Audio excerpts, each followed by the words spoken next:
Existem pessoas que precisam romper com namoros que são terríveis, desastrosos.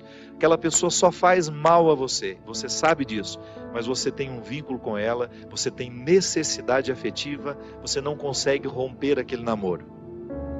Então, de repente, você se encoraja, você fica com tudo claro diante de você, essa pessoa não me faz bem, eu não posso me casar com essa pessoa, porque se no tempo do namoro já está assim, imagina na época do meu casamento, depois no meu tempo de casado, vai virar um inferno pior ainda do que já é.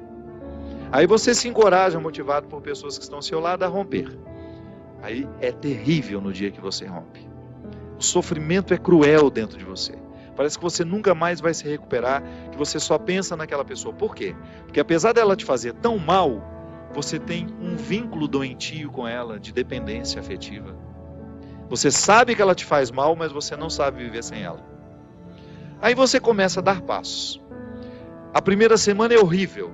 Você sofre, você chora, você não pode ouvir a música, você não pode sentir o cheiro, você não pode ver aquele pedacinho de não sei o que ele esqueceu lá na sua casa, que tudo aquilo é terrível. Mas de repente você começa a dar passos de libertação. É como se você estivesse andando na direção de uma terra que só vai te fazer bem.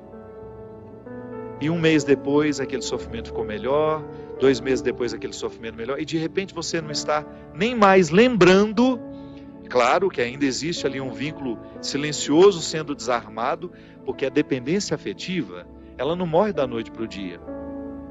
A gente precisa, é como se você fosse sufocando uma célula cancerosa com o processo da quimioterapia, sabe?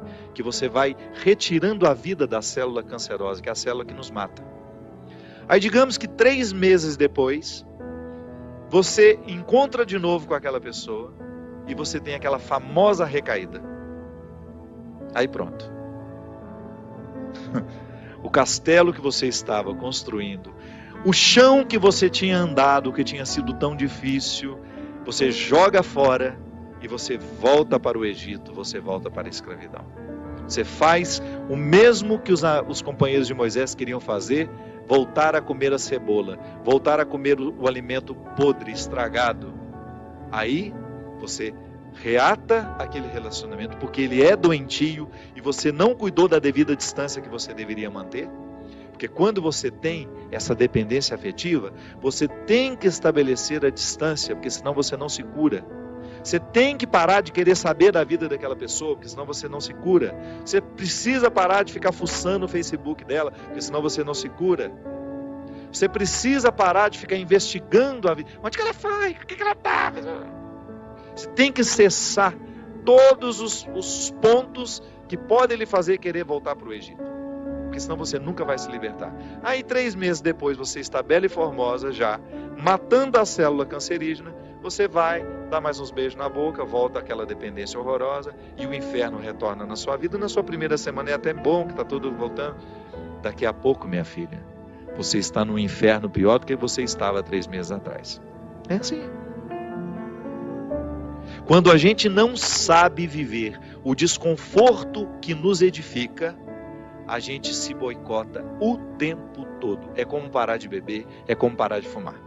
Você fica sem fumar 1 ano e você comemora porque você parou de jogar aquela toxina cancerígena no seu organismo. E de repente você vai lá e acende um cigarro de bobeira e aquele vício volta como se fosse um monstro capaz de te comer inteiro. Pronto. Todo aquele sacrifício que você fez dos primeiros dias sem fumar vão para o saco. Por quê? Todo aquele sacrifício vai para o saco. Por quê? Porque você não foi capaz de viver o desconforto de renunciar.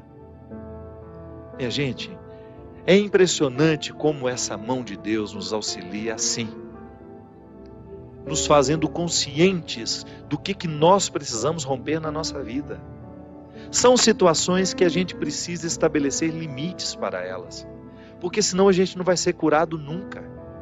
A gente vai ficar eternamente doente na fila dos necessitados, chorando e mendigando um pãozinho de bondade do outro, um pãozinho de afeto do outro.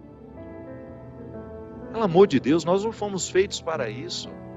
Nós não fomos feitos para ficar arrastando dependentes afetivamente dos outros. A gente foi feito para amar.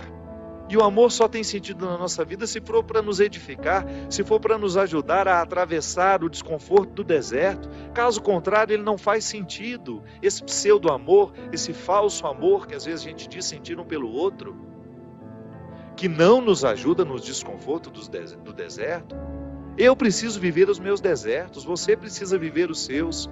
E os verdadeiros amigos são aqueles que reconhecem os desertos que o outro precisa passar e fala: isso mesmo, vamos passar por esse deserto porque você precisa dele. Agora, a Poliana, ela quer aquela vida feliz, ordenada. Lembra daquela personagem? A Poliana, onde tudo era o jogo do contente, né? Para com isso. Assassine esse instinto infantil que existe dentro de você, que lhe faz ter medo dos desconfortos da vida. O desconforto da vida, quando bem vivido, ele só nos torna melhores. Tira essa máscara de coitadinha que você gruda na sua cara para os outros terem eternamente pena de você. Você só perde tempo na vida assim. Que bobagem! Deus nos segura na nossa mão é para a gente ter condições de atravessar esse deserto. Não é para ficar recaindo eternamente e voltar a comer as cebolas do Egito, porque a gente teve dó de nós, porque a gente teve dó do outro, não. A caminhada é para frente que se vai. E chega um momento quando Moisés chega diante de Deus e fala: agora você resolve essa situação, porque eu não sei mais o que fazer. Já construíram um bezerro de ouro no meio do caminho, já arrumaram confusão, já estão adorando até outras situações, então nem lembrando que o Senhor existe. Eles só não voltam porque está longe demais, mas retornam de outra maneira, não retornam na geografia, sabe? Eles não voltam geograficamente porque estava longe já do Egito. Eles morreriam no meio do caminho.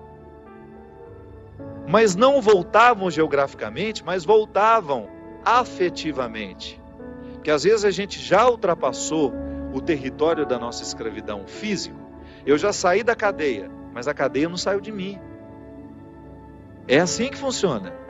Eu já dei os passos na direção da minha liberdade, mas eu não fiz a conquista da minha liberdade. Eu não decretei a conquista da minha liberdade. Então eu fico afetivamente preso ao meu passado, lamentando as cebolas do Egito, lamentando o namoro que terminou, a situação que foi terminada, a amizade que foi traída. Sempre que eu me encorajo a vencer os mares que me desafiam, eu estou exercendo o cuidado de Deus na minha vida. Sempre que eu me encorajo a colocar o pé no mar que me ameaça, eu estou cumprindo a parte da promessa de que Ele estará sempre ao meu lado. Você faz a mesma coisa. Sempre que você desafia os seus mares, sempre que você enfrenta os seus desconfortos, quando você não tem medo do desconforto que lhe chega, quando você olha para ele de frente, você fala: e agora? O que é que nós vamos fazer a partir desse momento? O que você me traz de bom? O que você está me desafiando? Eu vou aqui recrutar as minhas melhores partes, porque só isso me interessa. Se o desconforto me chega, eu preciso atravessar esse deserto para poder alcançar essa parte da terra prometida que me espera. É assim que funciona. Não há uma fórmula mágica para a vida. Ainda que a gente não acreditasse em Deus, nós teríamos de viver os desconfortos que nos fazem crescer. Ainda quem não crê em Deus precisa enfrentar os desconfortos de sua história, de sua existência. Agora é claro que quando a gente acredita em Deus, quando nós acreditamos de que existe alguém superior a nós, nos capacitando para a gente fazer a travessia, um conforto a mais nos é oferecido. Por isso, baseados na experiência deste conforto que eu já fiz, que você já fez, em muitos momentos, quando essa mão de Deus cuidou de nós, e que a gente dá continuidade ao processo de caminhada, de enfrentamento. É enfrentamento, a palavra é essa. Se a gente não vive os enfrentamentos diários dos nossos desertos, dos nossos conflitos, dos nossos medos, a gente nunca vai chegar ao conhecimento da terra que Ele nos preparou.